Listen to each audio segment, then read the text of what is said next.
Seja bem-vindo ao canal A Porta Estreita. Que a graça e a paz de Jesus Cristo estejam com você. Meu nome é Anderson e nesse vídeo eu quero trazer uma reflexão na Palavra de Deus que está em Colossenses capítulo 1, verso 1. O texto diz o seguinte: Paulo, apóstolo de Jesus Cristo, pela vontade de Deus, e o irmão Timóteo. Nesse texto, temos a carta que o apóstolo Paulo escreveu à igreja do Senhor Jesus Cristo que estava em Colossos, aqueles que são chamados de colossenses. Você pode observar nas cartas de Paulo que em suas introduções ele faz uma saudação e ele também faz uma apresentação, onde ele diz o seu nome e ele também, como nesse caso em Colossenses, afirma o seu chamado apostólico. Ele dá a confirmação daquilo que Deus o chamou para fazer. Ele apresenta à Igreja de Cristo e aos demais irmãos que estariam cientes do conteúdo dessa carta, quem foi que o enviou para exercer tal ministério. E aqui nós temos ele dizendo, apóstolo de Jesus Cristo. Nesse trecho, você pode ver que Paulo, ele sabia, ele tinha certeza de quem ele era em Jesus Cristo. Ele sabia o seu chamado. Ele não era um homem confuso.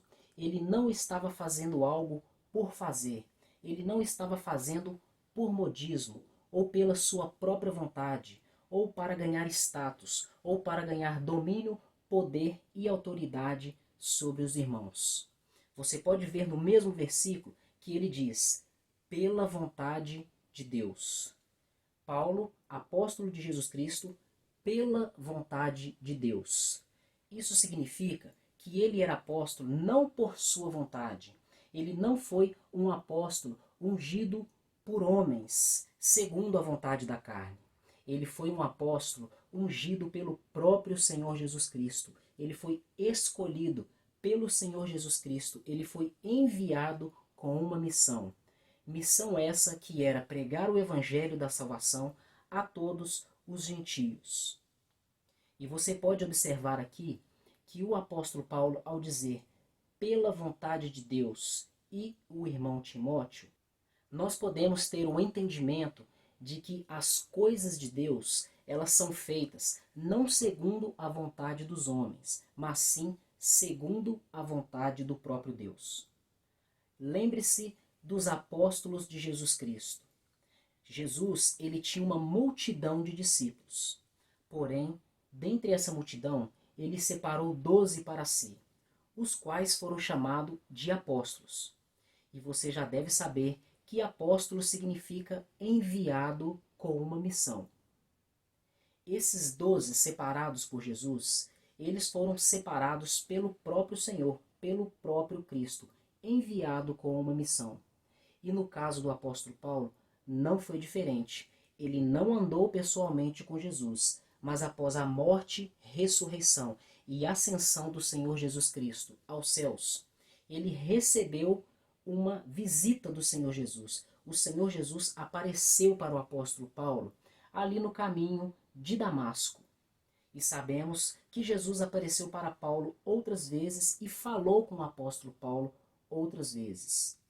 Disso não temos dúvida que o apostolado de Paulo era algo autêntico, era algo legítimo e verdadeiro, pois veio do próprio Deus. Não foi algo estabelecido pela vontade humana, sem a direção do Espírito de Deus. E quando eu digo que o apostolado de Paulo era algo legítimo por ter vindo de Deus, eu não estou colocando em descrédito funções ministeriais exercidas por autoridades que foram dadas pelos seus superiores. Pois sabemos que na Bíblia, do Antigo ao Novo Testamento, esse princípio de hierarquia e respeito às autoridades é ensinado por todas as Escrituras. Nós podemos ver isso, por exemplo, no Antigo Testamento, no caso de Moisés, quando seu sogro o aconselhou para que separassem pessoas para o ajudar no ministério. E a partir dessa conversa, Moisés separou 70 homens para o ajudar. Aí temos um exemplo de autoridades ministeriais que foram estabelecidas por um homem, porém não na vontade carnal, mas na direção do Espírito de Deus. Autoridades que foram estabelecidas por uma outra autoridade que foi estabelecida por Deus. Portanto, temos aí algo legítimo. Temos também no livro de Atos dos Apóstolos aquela ocasião em que os discípulos de Jesus, para ser mais específico, os 12 apóstolos de Jesus, separaram os diáconos para servirem às mesas. Nesse exemplo, temos também o estabelecimento de um ministério autêntico. Autoridades foram estabelecidas por homens que não agiram segundo a carne, mas segundo a direção e a instrução do Espírito de Deus. Nesses dois casos, tanto no Antigo Testamento, no caso de Moisés e os 70 homens, quanto no caso dos 12 apóstolos e os diáconos na igreja de Atos, nós vemos que o propósito era organizar e administrar a igreja de Deus. Portanto, vemos aí que não existe um desejo carnal, um propósito egoísta. Isso não foi feito para os seus próprios interesses, para estabelecer uma promoção de si próprio, para estabelecer domínio sobre as pessoas com a intenção de abusar do seu poder, fazer o que quer com as pessoas. Não foi isso. Esses homens tinham em seu coração o amor pelas ovelhas do Senhor. E é importante você saber que os dons ministeriais, sejam eles espirituais ou dons naturais, os quais o Senhor distribui aos homens conforme lhe agrada, eles nos são dados conforme agrada ao Senhor para aperfeiçoamento da igreja do Senhor. Por isso você deve prestar atenção e tomar cuidado para não cair nos modismos do mundo evangélico, do mundo gospel, que está corrompido e infiltrado pelas tendências mundanas. Digo isso porque você corre o risco de estar buscando algo que Deus não tem para você. Você pode estar correndo o risco de desejar algo que Deus não te chamou para fazer. E até mesmo você pode estar exercendo algo que Deus não te chamou para exercer. Como, por exemplo, existem pessoas que não foram chamadas, vocacionadas pelo Senhor para pregar a palavra. E estão pregando a palavra. Existem pessoas, por exemplo, que foram chamadas para o ministério do ensino, mas estão querendo ser cantores. Existem pessoas que já têm o dom para cantar, ministrar louvores ao Senhor, mas estão querendo ser pregadores. Isso pode acontecer com qualquer pessoa e pode ter essa confusão em vários ministérios. Em uma igreja você tem vários ministérios, como por exemplo, ministério de evangelismo, ministério de ensino, ministério de adolescentes, ministério de casais, você tem o ministério da palavra, você tem vários ministérios para poder estar atuando na igreja do Senhor. É natural do ser humano ter seus desejos, seus planos e suas vontades, mas é importante que tudo aconteça na direção do Espírito de Deus, conforme nos instrui também a sua palavra. E é importante que você busque da parte de Deus discernimento, sabedoria e direção para não exercer aquilo que Deus não te chamou para fazer. Eu vou ler alguns textos para você, para que você entenda que não são os homens que escolhem o seu chamado. Não são os homens que escolhem os seus dons. Você lembra no livro dos profetas que o Senhor escolheu os profetas para profetizar sobre as nações? Lembra do caso de Jeremias, o profeta Isaías, o profeta Ezequiel, entre outros? Você lembra também do rei Davi? Davi não quis ser rei, o Senhor o escolheu para ser rei. Você lembra de José, filho de Jacó? Ele não desejou ser governador de uma nação poderosa, que era o Egito, mas o Senhor desejou e o escolheu com um propósito específico, assim como ele faz na vida de cada um em cada ministério que essa pessoa tem. Agora eu vou ler para você 1 Coríntios capítulo 12, a partir do verso 4. Ora, há diversidade de dons, mas o Espírito é o mesmo.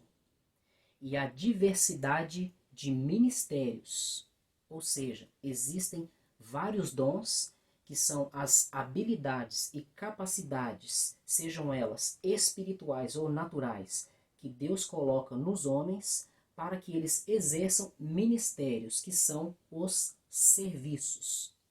Então, no versículo 5, continua a leitura. E há diversidade de ministérios, que são os serviços, mas o Senhor é o mesmo. Versículo 6. E há diversidade de operações, mas é o mesmo Deus que opera tudo em todos. Mas a manifestação do Espírito é dada a cada um para o que for útil. Preste bem atenção nesse versículo 7 do capítulo 12 de 1 Coríntios. Mas a manifestação do Espírito é dada a cada um para o que for útil. A manifestação do Espírito de Deus. Os dons que o Senhor colocou em sua vida, sejam eles espirituais, ministeriais, dons naturais, não importa como você vê esses dons, qual é o nome que você dá, mas tudo aquilo que vem de Deus para que você exerça em favor do corpo de Cristo, isso nos é dado para aquilo que for útil, ou seja, isso tem uma finalidade, isso deve ser útil para o crescimento do corpo de Cristo. Não deve ser utilizado para o nosso próprio benefício, para exaltar o meu próprio nome, para promover o meu próprio nome, ou para me atrair dinheiro, ou fama, ou também status e respeito pelas pessoas. Não deve ser esse o objetivo. Continuando a leitura no versículo 8.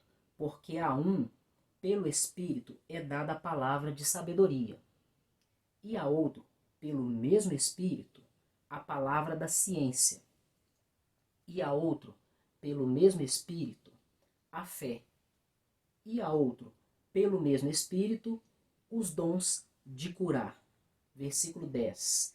E a outro, a operação de maravilhas, e a outro, a profecia, e a outro, o dom de discernir os espíritos, e a outro, a variedade de línguas, e a outro, a interpretação das línguas.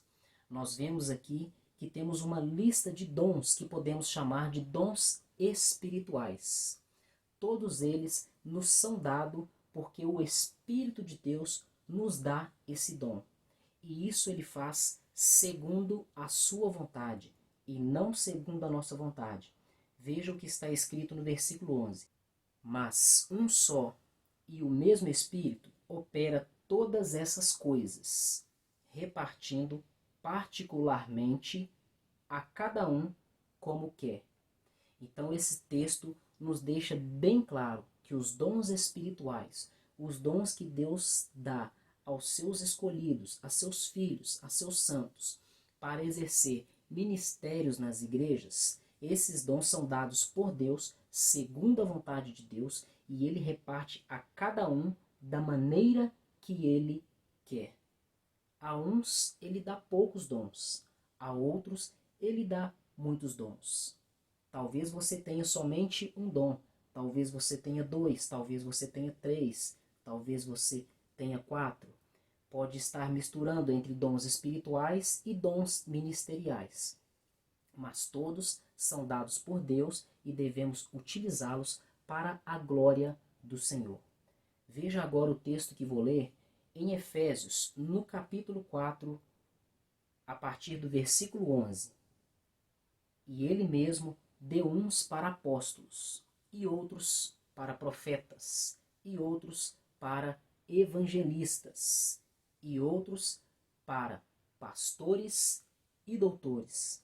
Aqui vemos dons que são chamados de dons ministeriais. Dons esses que, associados com os dons espirituais, são muito úteis à Igreja do Senhor Jesus Cristo. É claro que, quando são utilizados com toda a pureza do seu coração, com o propósito de agradar a Deus e não de exaltar a si próprio ou tirar proveitos próprios. Em Colossenses, no capítulo 3, verso 23, temos um texto muito interessante.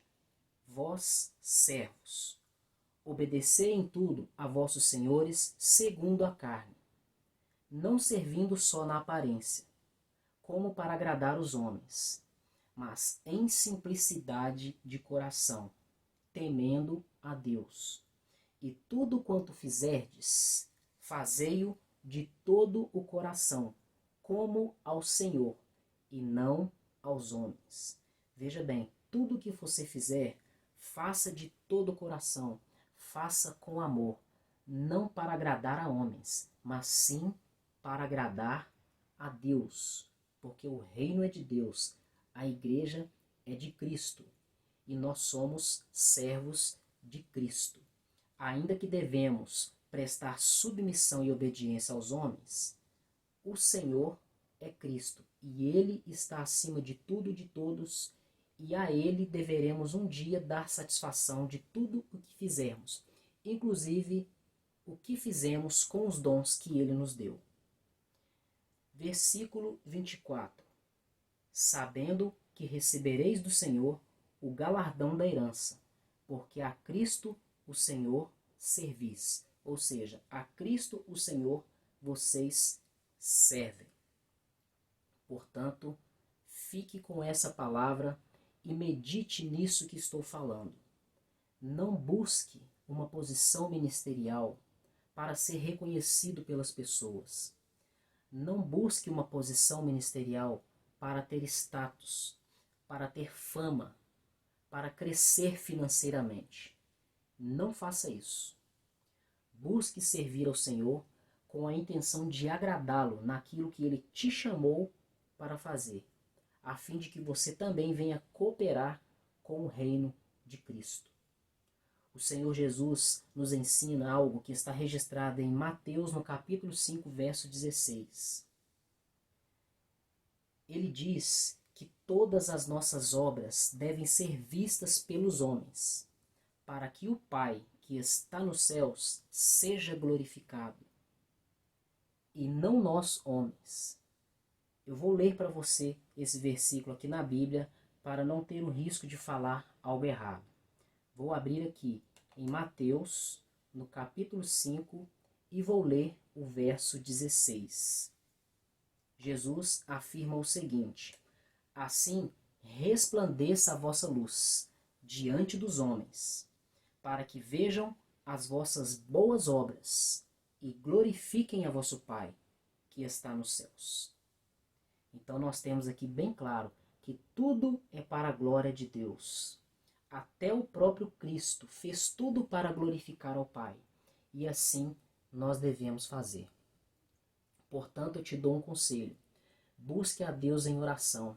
Estude a palavra de Deus. Se você sentir a necessidade, faça jejum, faça um propósito com Deus. Peça a Deus sabedoria e discernimento. Peça a Ele que te mostre, que te dê sinais, para que você saiba e reconheça qual é a vocação que Ele te deu, qual é o chamado que Ele tem para a sua vida, quais são os dons que Ele colocou sobre a sua vida, para que você venha também participar do reino de Cristo e cooperar com o seu crescimento. Não fique parado, não perca o seu tempo, porque a volta de Jesus está próxima. E Ele trará a juízo todas as coisas e vai tirar satisfação de tudo o que nós fizemos e o que nós não fizemos com os nossos dons espirituais e ministeriais. Não perca tempo. Entregue sua vida a Jesus e viva para Ele. Eu peço a Deus que Ele te dê sabedoria e tire toda a confusão, todo o engano da sua mente, de sua vida. E que as portas dos céus, o reino espiritual, venha cooperar em seu favor, para que você esteja na posição que o Senhor deseja, a fim de que o propósito dele se cumpra em sua vida. Muito obrigado por mais uma visita ao canal A Porta Estreita. Até o próximo vídeo e que Deus continue te abençoando.